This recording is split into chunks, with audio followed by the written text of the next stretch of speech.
तो बेटा जी आज हम क्लास 10th का टॉपिक स्टार्ट कर रहे हैं पॉलिनोमियल्स।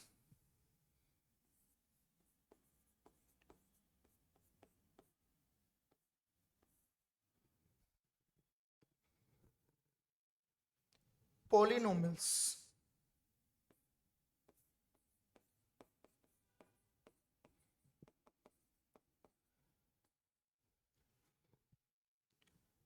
अब देखो, पॉलिनोमियल्स को यदि हम डिफाइन करें कि व्हाट इज पॉलिनोमियल्स, तो मैं एक पॉलिनोमियल फंक्शन का जनरल फॉर्म ले रहा हूं a0 x की power n plus a1 x की power n minus 1 plus a2 x की power n minus 2 plus a3 x की पावर n माइनस 3, इस तरह चलता गया ए की power A N minus 1 x और ए एन।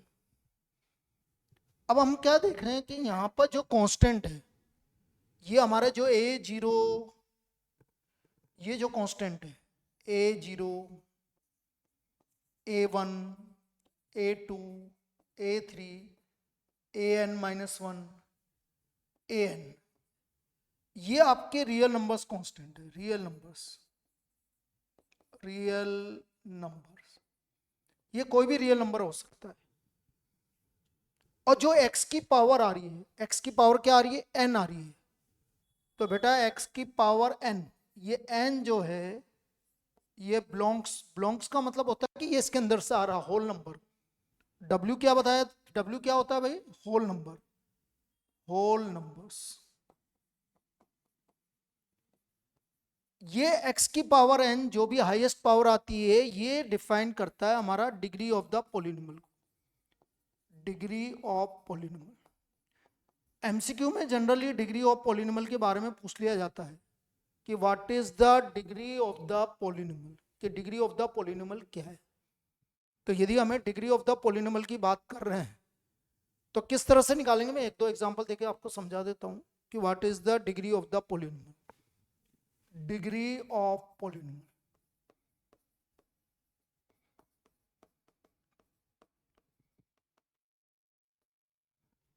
सपोज हमने एक एग्जांपल लिया है f x equal to x cube plus root 3 x square minus 7x plus 5। अब हमें x की पावर को देखना है। यदि x का पावर आपका होल नंबर आ रहा है तो बेटा फिर वो पॉलिनोमियल है। तो अभी ये पॉलिनोमियल है और हाईएस्ट पावर क्या आ रहा है, 3 आ रहा है। तो what is the degree of this, is A cubic polynomial of degree 3। Cubic polynomial of degree 3, polynomial of degree 3, degree 3, ये हमारा क्यूबिक पॉलिनोमियल है।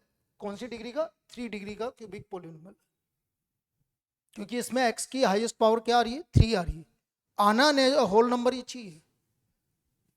एक और एग्जांपल लेते हैं हम। Suppose f x equal to 3x minus 5/7 x square plus 9। अब आप यहां पर देखिए कि सबसे ज्यादा पावर क्या आ रही है, 2 आ रही है, तो इसकी डिग्री हो गई 2। अब ये इंपॉर्टेंट है बेटा, जो मैं अगले वाला प्रॉब्लम बता रहा हूं ये इंपॉर्टेंट है, इस पे आपका क्वेश्चन आता है। यदि सपोज आपसे बोल दिया कि भाई एफ एक्स तो 0 के बराबर है, भाई f x equal to 0, now what is the degree of 0 polynomial. अब हम ये बोलें कि भाई 0 पॉलिनोमियल की डिग्री क्या होगी, तो degree of 0 polynomial is not defined.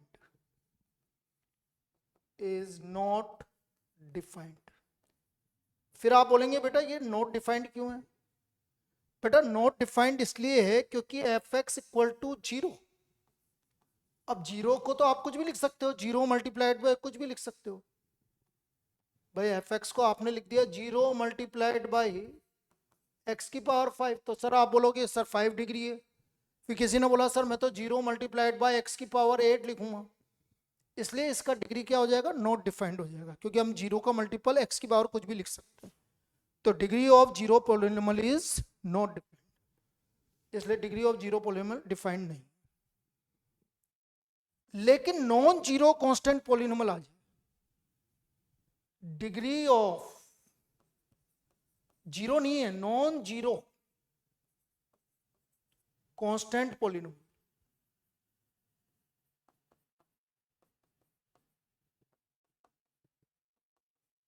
Is zero.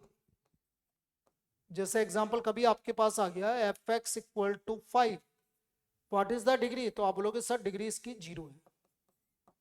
What will be the degree of non zero constant polynomial, तो उसका डिग्री जीरो होगा।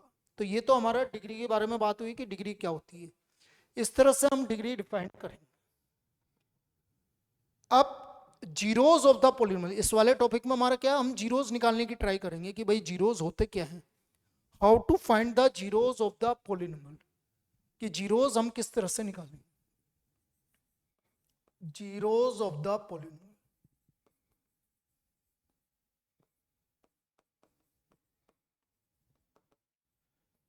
अब यदि मैं इसको डिफाइन करूं कि what is the zeros of the polynomial, तो हम इसको डिफाइन कुछ इस तरह से करेंगे बेटा, x equal to a is a zero of the polynomial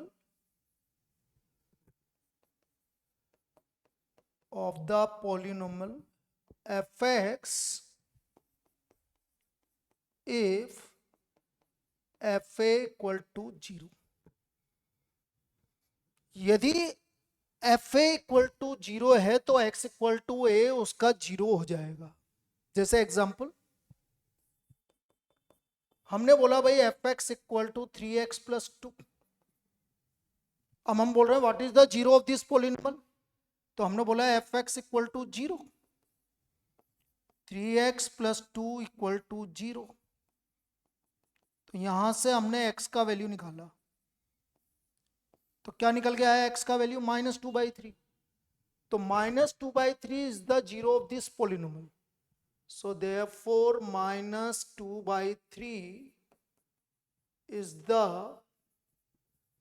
zero of polynomial fx, क्योंकि यदि मैं -2/3 रखूंगा तो इसका वैल्यू 0 आ जाएगा fx। तो -2/3 इस पॉलिनोमियल का 0 है। अब ज्योमेट्रिकल मीनिंग क्या है, कि ज्योमेट्रिकल मीनिंग क्या होता है, देखो geometrical meaning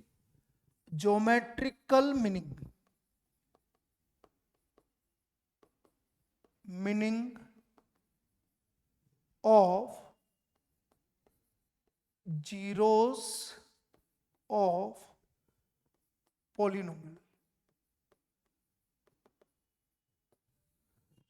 geometrical meaning of zeros of the polynomial. क्या ज्योमेट्रिकल मीनिंग होता है भाई, ज्योमेट्रिकल मीनिंग ये होता है कि सपोज आपने कोई भी पॉलिनोमियल का कर्व बनाया, मैंने कोई भी पॉलिनोमियल का कर्व बनाया,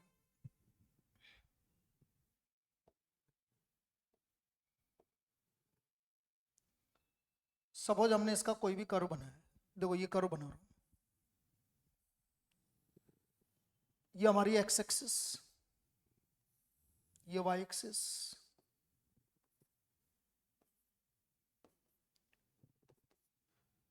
अब हमने इसको कर्व बनाया है यहां पर, सपोज ये कर्व है, ये किसी पॉलिनोमियल का कर्व। तो बेटा यदि मुझे इसको फाइंड आउट करना है कि कितने जीरोज होंगे इसके अंदर, number of zeros of this polynomial, तो हम ये देखेंगे कि ये एक्स एक्सिस को कितनी बार कट या टच कर रहा है। तो हम देख रहे हैं कि ये एक्स एक्सिस को 2 बार कट या टच कर रहा है, तो इसके नंबर ऑफ जीरोज 2 हो जाएंगे। इसके नंबर ऑफ जीरोज कितने हो जाएंगे, 2 हो जाएंगे। अच्छा फिर आप बोलो सर इसकी जीरोज क्या है, for example this value is, हमने बोल दिया कि ये वैल्यू आपकी सपोज 2 है और ये वैल्यू -3 है, ये वाली वैल्यू। तो यहां पर इसके जीरोज हो जाएंगे, zeros of this polynomial, zeros are 2 and -3, ये इसके जीरोज हो जाएंगे। तो कुल मिला के बात यह है कि कोई भी पॉलिनोमियल एक्स एक्सिस को जहां टच या कट करेगा वो जीरोज होंगे, जितनी बार कट या टच करेगा वो उसके जीरोज में काउंट होंगे, और जहां कट करेगा या टच करेगा वो उसके जीरोज होंगे। तो 2 और -3 इसके जीरोज होंगे।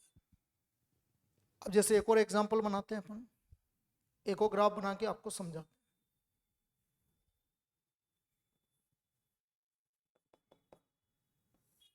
अगेन दिस इज, ये एक्स एक्सिस है हमारा, ये वाई एक्सिस है। अब मैंने कर्व बनाना है, ये ओरिजिन है,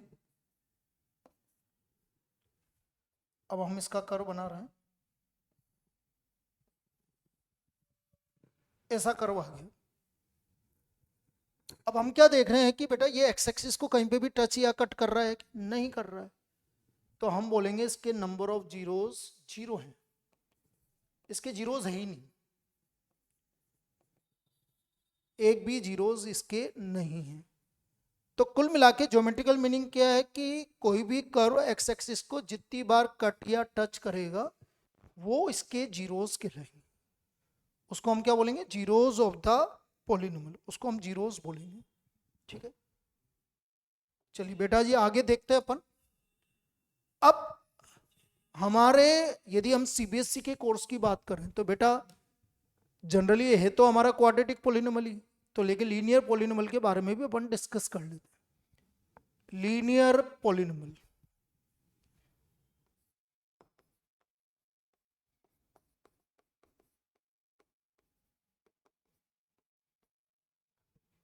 यदि हम इसके जनरल फॉर्म की बात करें तो f x equal to a x plus B.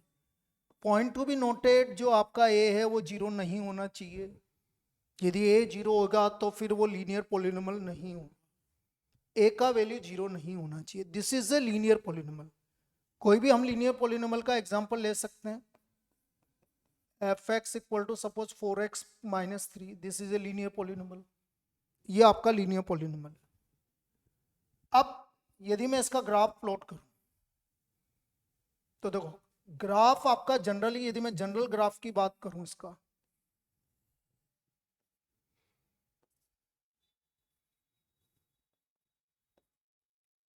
तो graph of this polynomial is,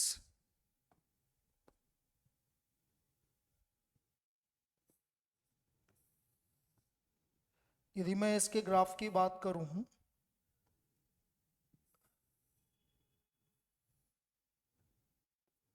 ये हमारा एक्स एक्सिस, ये वाई एक्सिस, ग्राफ इसका एक स्ट्रेट लाइन है, this is the graph of this linear polynomial. तो graph of linear polynomial, of linear polynomial is a straight line. अब वो straight line कैसे भी हो सकती है बेटा, स्ट्रेट लाइन होगी बस। फिर आप कभी बोलो कि what is the maximum zero of linear polynomial, तो यदि हम मैक्सिमम जीरो की बात करेंगे, भाई कितने मैक्सिमम हो सकते हैं, एक जीरो हो सकता है मैक्सिमम, और मिनिमम तो जीरो। मैक्सिमम कितने जीरो हो सकते हैं इसके, एक जीरो हो सकता है। तो this is a linear polynomial. बाकी आप इसका जीरो निकालना चाहें तो इक्वल टू जीरो कर देंगे, जैसे आपका इसको f x equal to zero कर दिया हमने, तो 4x - 3 इक्वल टू जीरो, तो 4x इक्वल टू 3। तो बेटा ये इस पॉलिनोमियल का जीरो है, 3/4 is the zero of this polynomial, 3/4 इस पॉलिनोमियल का जीरो है। अब अपन आते हैं क्वाड्रेटिक पॉलिनोमियल पर, जो हमारे कोर्स में quadratic polynomial, quadratic polynomial.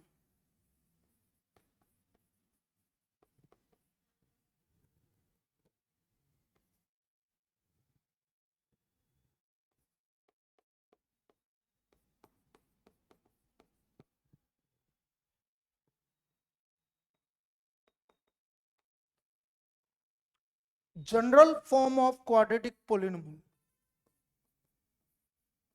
ax square plus bx plus c।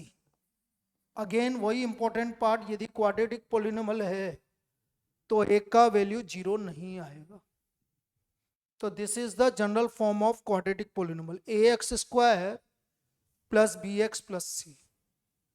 अब बेटा यदि मैं इसके ग्राफ की बात करूं, what is the graph of this quadratic polynomial, कि इसका ग्राफ कैसा होगा? Graph of quadratic polynomial.